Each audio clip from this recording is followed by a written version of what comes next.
வணக்கம், welcome to food tasty. நான் உங்கள் ஷெஃப் மால்குடி கவிதா. இன்றைக்கி ஃபுட் டேஸ்டியில் டேஸ்டியான டிஷ் என்ன அப்படின்னு பார்த்தீங்கன்னா, நம்மளுடைய ஃபாலோவர்ஸ் வந்துட்டு கேட்ட டிஷ் தான். அவங்க அடிக்கடி கேட்டிருந்தாங்க ரிப்பீட்டடாக, ஒரு எக் மசாலா பண்ணி கொடுங்க, எக் கறி பண்ணி கொடுங்க அப்படின்னு சொல்லிட்டு கேட்டிருந்தாங்க. ஸோ ரிப்பீட்டடாக அவங்க கேட்டாங்கன்றதுனால சாதாரண ஐட்டம் தான் இது ஏன் பண்ணணும்னு யோசித்தேன். பட் இருந்தாலும் சாதாரண டிஷ்ஷாக இருந்தால் கூட நீங்கள் உங்கள் ஸ்டைலில் எப்படி பண்ணுவீங்கன்றது நாங்கள் தெரிஞ்சுக்கணும் அப்படின்னு ஆசைப்பட்டதுனால ஒரு நாடன் எக் கறி தான் பண்ண போகிறோம்.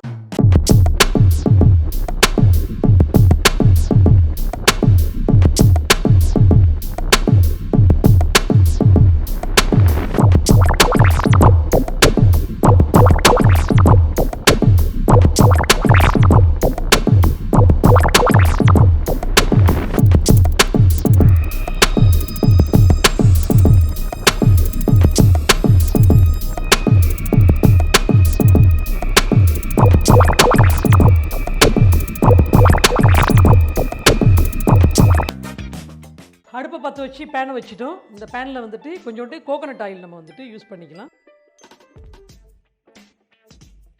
இப்போ வந்துட்டு எண்ணெய் நல்லா காஞ்சதுக்கப்புறம் சோம்பு அது கொஞ்சோண்டு போட்டுக்கலாம்.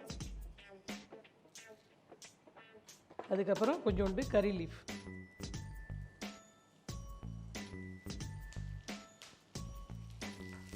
இதில் ஒரே ஒரு வெங்காயம் வந்துட்டு சாப் பண்ணது,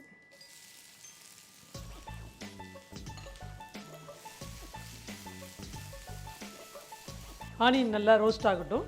ஜென்ரலாக வந்துட்டு முட்டையை மட்டும் எல்லாேருக்கும் கட் பண்ணணுன்னா ரொம்ப கஷ்டப்படுவாங்க. ஏன்னா அது ஷேப்பாக இருக்காது, அந்த யோக்கு ப்ராப்பராக ரெண்டாக கட் பண்ண வராது, நைஃப் வச்சு கட் பண்ணாங்கன்னா நைஃப்லேயே மாட்டிக்கும், இந்த மாதிரிலாம் நிறையா சொல்லுவாங்க. சிம்பிளான ப்ராசஸ்ஸு, கத்தி கூட இல்லாமல் நூல் இழையில் நம்ம அந்த முட்டையை சூப்பராக கட் பண்ணலாம். எப்படி கட் பண்ணுறதை இப்போ நீங்கள் பாருங்கள். இது வந்து ஜஸ்ட்டு நம்ம த்ரெட்டு யூஸ் பண்ணுவோம் இல்லையா, அதே த்ரெட்டு தான். இந்த த்ரெட்டு வச்சு தான் கட் பண்ண போகிறோம்.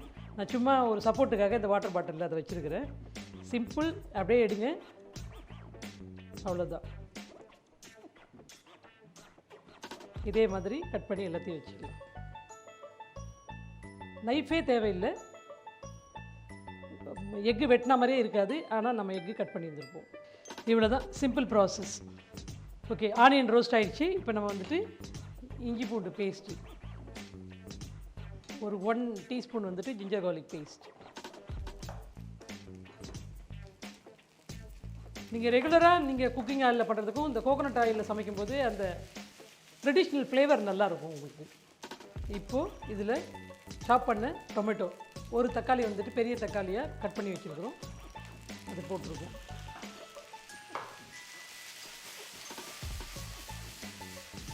தக்காளி நல்லா ஸ்மேஷ் ஆகட்டும். நல்லா குழைவாக வந்ததுக்கப்புறம் நம்ம மசாலா போட்டுக்கலாம். தக்காளி வந்து நல்லா குழஞ்சிருச்சு. இப்போ இதில் வந்துட்டு ஒரு 1/4 டீஸ்பூனு கரம் மசாலா போட்டுக்கோங்க.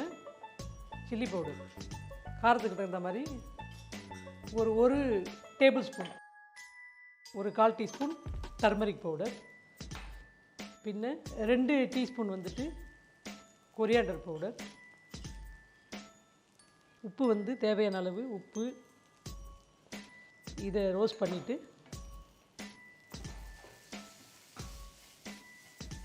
இது கூட கோகோனட் பேஸ்ட்,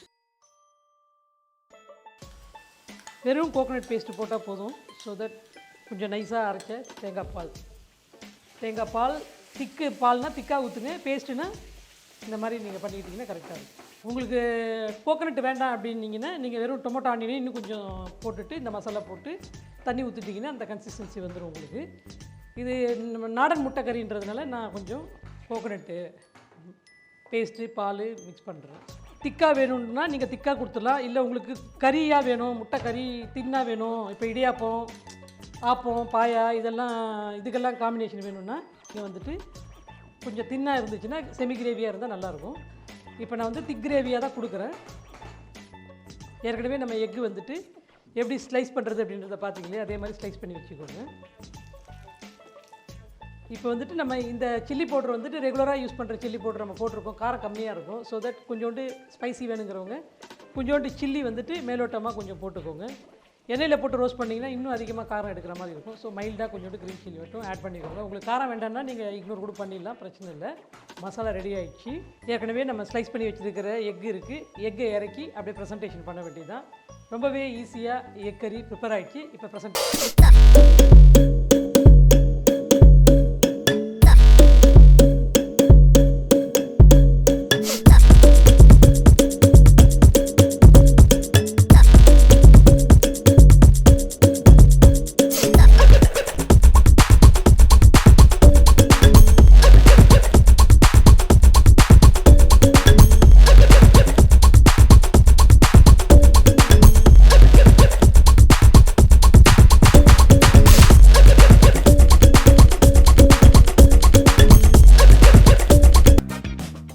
என்னங்க ரொம்பவே சூப்பராக சிம்பிளாக இந்த நாடன் முட்டைக்கறி எப்படி பண்ணுறது அப்படின்றத பார்த்துட்டிங்கல்ல. உங்கள் ஆசை நிறைவேறிடுச்சா? கண்டிப்பாக ட்ரை பண்ணி பாருங்கள். ட்ரை பண்ணி பார்த்துட்டு உங்களுக்கு எப்படி வந்தது அப்படின்றத மறக்காமல் கமெண்ட் பாக்ஸில் ஃபீட்பேக் சொல்லுங்கள். உங்களுக்கு வேறு ஏதாவது நான் டிஷ் பண்ணணும் அப்படின்னு சொல்லி ஆசைப்பட்டீங்க அப்படின்னா அதையும் நீங்கள் வந்துட்டு அதில் மென்ஷன் பண்ணலாம். நம்ம நிகழ்ச்சியை முதல் தடவையாக யாராவது பார்க்குறீங்க அப்படின்னா மறக்காமல் நம்மளோட சேனலை சப்ஸ்கிரைப் பண்ணிக்கோங்க. தொடர்ந்து பாருங்கள், ஃபீட்பேக் சொல்லுங்கள். மறுபடியும் ஃபுட் டேஸ்டியில் டேஸ்டியான டிஷ்ஷோடு உங்களை நான் சந்திக்கிறேன். அது வரைக்கும் வணக்கம் கூறி விடைபெறுவது ஷெஃப் மால்குடி கவிதா.